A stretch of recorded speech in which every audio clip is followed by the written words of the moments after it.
Oi pessoal, tudo bem? Eu sou a professora Daniela e hoje a gente está aqui na sala de aula da Smart Technologies e nós vamos falar hoje um pouquinho sobre escravidão no Brasil.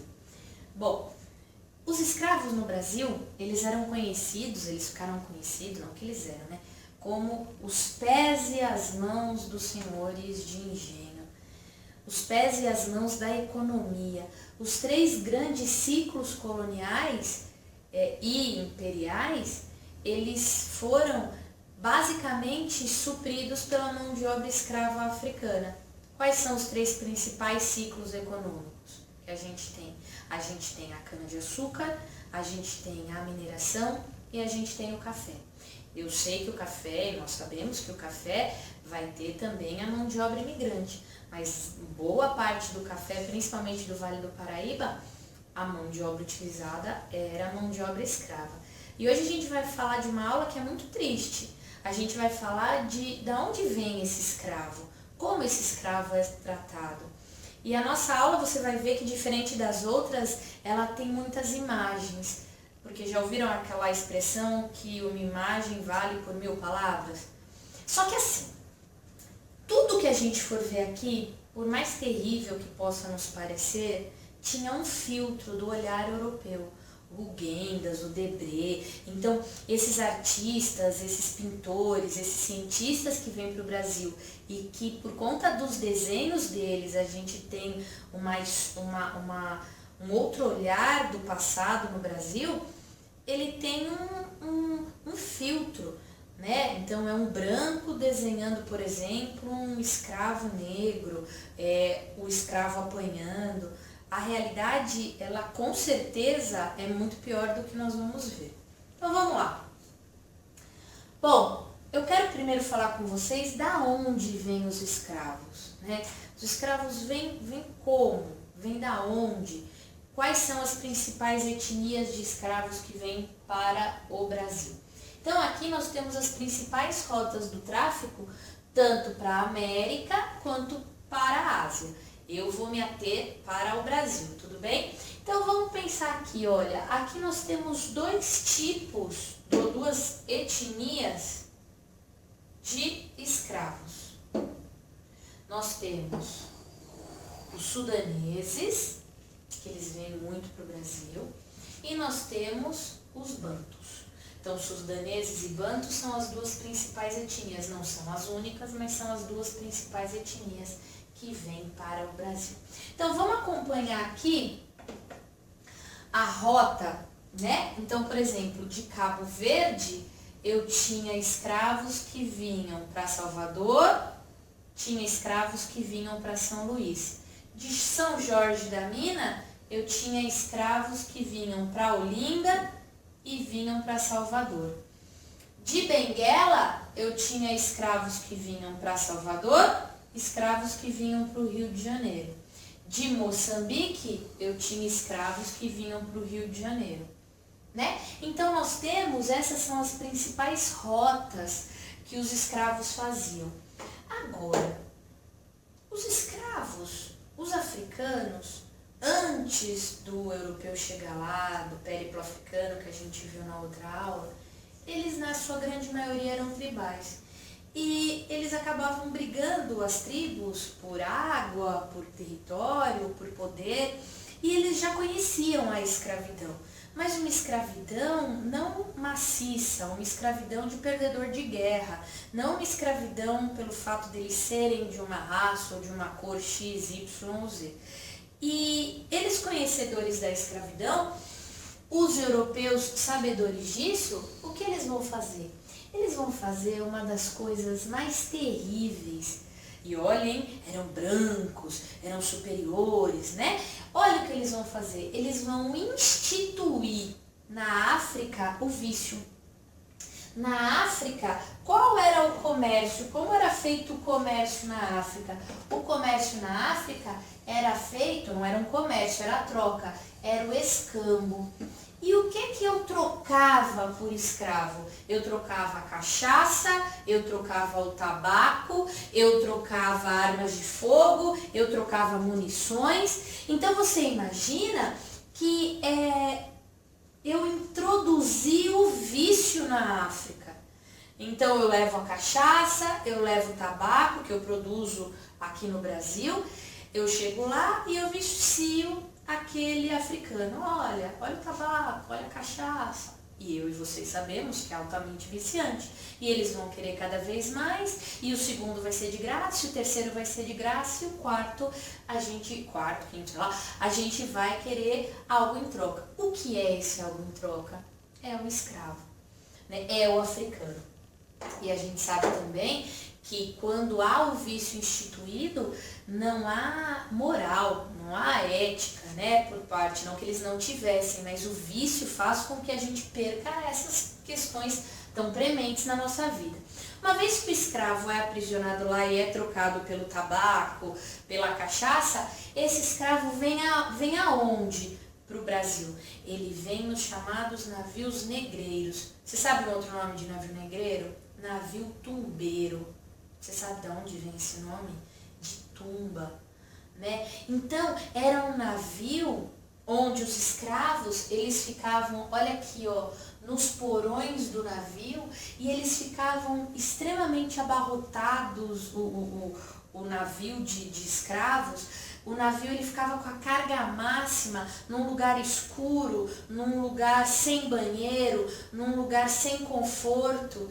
E os traficantes de escravos, muito sabiamente, não colocavam escravos das mesmas tribos. Eles colocavam escravos de diferentes etnias, de diferentes línguas, de diferentes culturas, justamente para evitar o motim, para evitar rebeliões, para evitar que eles se comunicassem.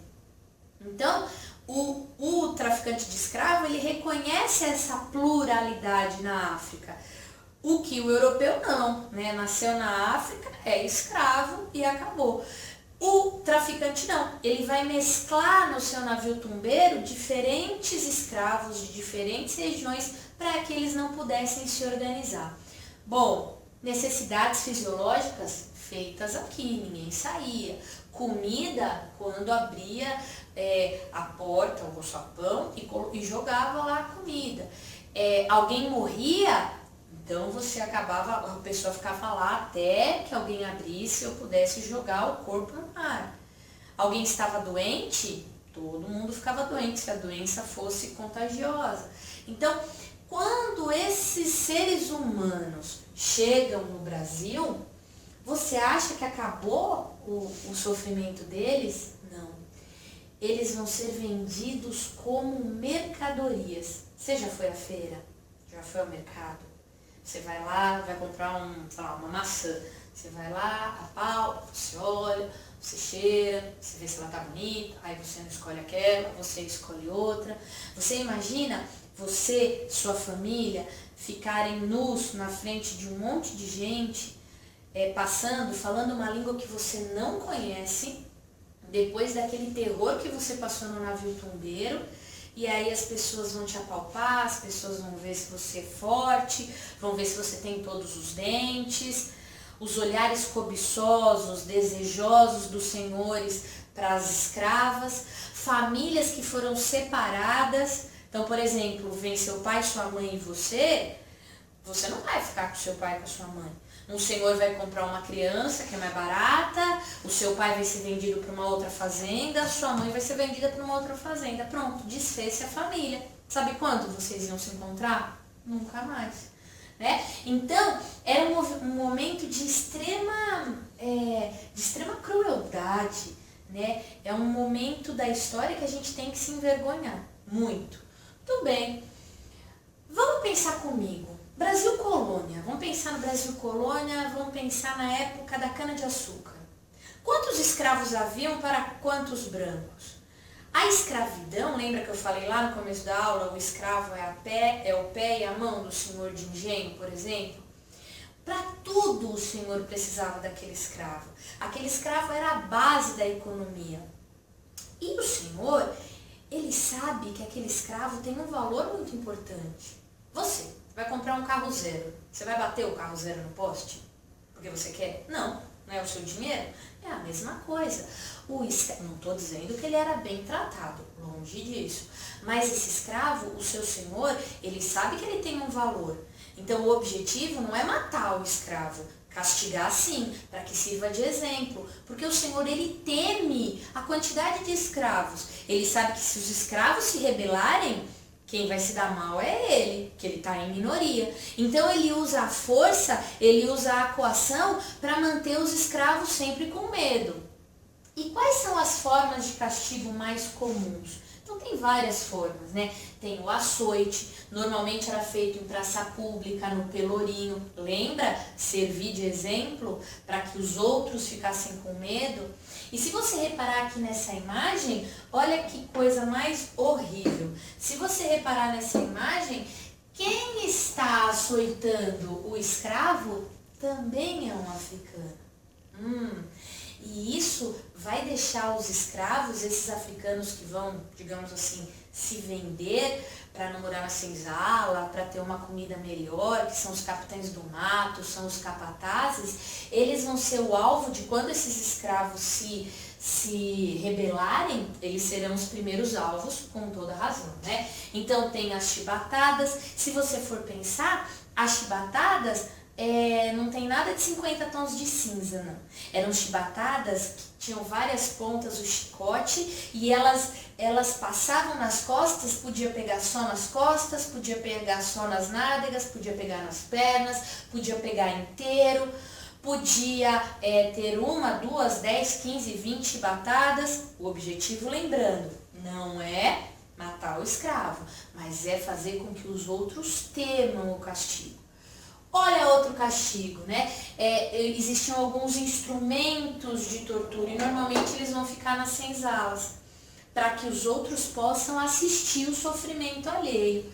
Olha aqui, um outro escravo apanhando. Agora você pode falar para mim, ô Dani, mas esse escravo não vai se rebelar? É lógico que ele vai se rebelar, é lógico que ele vai resistir. E ele vai resistir de várias formas. Tem a resistência pacífica, tem as resistências violentas. Então, vamos exemplificar. Eu tenho a capoeira, por exemplo. Então, que ela servia como dança, servia como luta. Eu tenho, por exemplo, as violentas, quando os escravos matavam senhores, matavam feitores, matavam capatazes, capitães do mato. Eu tenho os quilombos, por exemplo, e o mais famoso você sabe qual é, que é o quilombo dos Palmares. E eu tenho também outros tipos de resistência. Vou dar um exemplo. As mães, quando seus filhos nasciam, muitas cometiam um infanticídio, porque elas preferiam ver o seu filho morto a ver seu filho escravo. Muitas tentavam o aborto antes de dar à luz ao filho. Tinha o banzo, olha, isso é importante, ó, banzo. O banzo é quando o escravo entrava numa depressão, saudade da África, e aí você podia fazer o que você quisesse com ele, que ele não ia responder. Tinham também, como forma de resistência, o sincretismo religioso. Então os escravos eram obrigados a cultuar os santos católicos, mas eles faziam uma conexão com os seus orixás da África. E isso persiste até hoje. Bom, a Inglaterra, que foi uma das maiores traficantes de escravo, em 1845, ela resolve que o tráfico de escravos tem que acabar. Aí você me pergunta, por quê? Porque ela é santa? Não. Por quê? Porque ela tinha interesse. Olha em que ano foi. O ano foi, olha aqui, 1845. 1845, a Inglaterra, ela precisa de mercado consumidor. Escravo não ganha salário, então ela começa a fazer uma campanha pelo fim do tráfico. E essa lei se chama Bill Aberdeen. O que diz essa lei? Que qualquer navio negreiro que estivesse no Atlântico, se fosse abordado por um navio inglês, ele teria a carga devolvida, o navio poderia ser afundado e a tripulação seria julgada pelas leis inglesas. Qual vai ser a consequência imediata da Bill Aberdeen? Uma elevação no preço do escravo. Como qualquer tipo de tráfico, quanto mais dificuldade, quanto mais empecilho, mais o produto se valoriza. O escravo, que já era caro, ficou mais caro ainda. Até que o Brasil, em 1850, faz a sua lei de fim do tráfico. Pessoal, prestar muita atenção que isso para dar besteira no vestibular é muito grande. Por quê? A Eusébio de Queiroz não põe um fim à escravidão. Presta atenção nisso. Ela põe fim ao tráfico. Quem era escravo, continua escravo. Quais são as consequências da Eusébio de Queiroz? Comércio interprovincial de escravos, a imigração, então os imigrantes que chegam no Brasil com a dupla função de trabalhar no café aqui e de fazer o branqueamento da raça, aquela ideia de que Brasil bom era Brasil branco, mas isso fica para uma próxima aula. Qual a próxima lei? Por causa da Guerra do Paraguai, dos abolicionistas, lembra lá da Guerra do Paraguai, em que o escravo lutava lado a lado, o ex-escravo com o branco, e quando ele voltasse ele era livre, e aí ele era livre, mas a sua família, os seus amigos não. Então os ideais abolicionistas começaram a crescer. E nosso querido Dom Pedro II, que a gente está no fim do segundo reinado aqui, nosso querido Dom Pedro II vai começar a soltar leis, mas que elas são inócuas, elas não têm sentido. Veja, vamos pensar aqui nessa lei. Ah, esqueci de mostrar para vocês. Olha o nosso querido Eusébio de Queiroz. Bonito. Bom, pessoal, vamos falar então da lei do ventre livre. Foi uma lei que foi alvo de muitas críticas. Por quê? Olha aqui nessa imagem. A lei do ventre livre, ela diz o seguinte, que filhos de escravos nascidos a partir da lei do ventre livre seriam livres. Porém, se você for pensar, o que você vai fazer com o escravo? Ele é livre, mas a mãe dele é livre? Não. Então, não tem sentido. Você vai pegar o bebê, ai filho, que bom, você é livre. Vai pra onde? Não tem. Ele vai ficar com a mãe, ele vai continuar escravo, ele vai continuar com a única sociedade que ele vai conhecer. Então, foi uma lei bastante criticada. Muito bem. Vamos falar agora de uma outra lei que também é alvo de muitas críticas. A lei dos sexagenários. O que dizia a lei dos sexagenários? A lei dos sexagenários, ela dizia que escravos com mais de 65 anos estariam livres. Bom, amores, é pra gente rir, né? Porque vamos comentar. Qual era o escravo que chegava aos 65 anos? Segundo, se ele chegasse aos 65 anos, você acha que ele ia chegar como alguém que você conhece que hoje tem 65 anos? Hoje, alguém que você conhece que tem 65 anos estuda, trabalha, vai ao clube, faz academia, viaja, tá inteiro, tem uma vida ainda pela frente. Agora, o que era um escravo aos 65 anos? Ele só tava o pó, tava acabado. Então, você concorda comigo que pro seu senhor era até uma boa? Muito obrigada, escravo, você trabalhou comigo 65 anos, mas agora você tá livre. Por quê? Porque agora ele é um peso morto na vida daquele senhor. Então, era uma lei que foi extremamente criticada. E a última lei, essa sim que acaba com a escravidão, e aí é muito importante, mas que também a gente tem críticas em relação a ela, é a Lei Áurea. A nossa querida princesa Isabel, que é a filha do Dom Pedro II, ela vai libertar os escravos, vai assinar a Lei Áurea em 1888, dia 13 de maio. Só que veja, ela preparou a sociedade, o governo. O segundo reinado preparou a sociedade para recepcionar aquele escravo, aquele ex-escravo. Veja, nós estamos falando 2015. 2015, nós temos vários assédios, vários problemas de preconceito racial. Mentira minha? Não. Só não é pior porque preconceito é crime. Mas enquanto os de nossos lares a gente ouve piadinhas, propaga piadinhas na rua, vira e mexe aparece no jornal, recentemente aí, lembra aquele filho lá de um americano negro que estava na Oscar Freire, que a mulher saiu e expulsou ele, sendo que ele estava parado na frente da loja. Então, se hoje o preconceito é latente, você imagina em 1888. Você acha que a sociedade estava apta, foi preparada para receber esse ex-escravo? E por conseguinte, esse ex-escravo, ele foi preparado para outra função que não fosse aquela?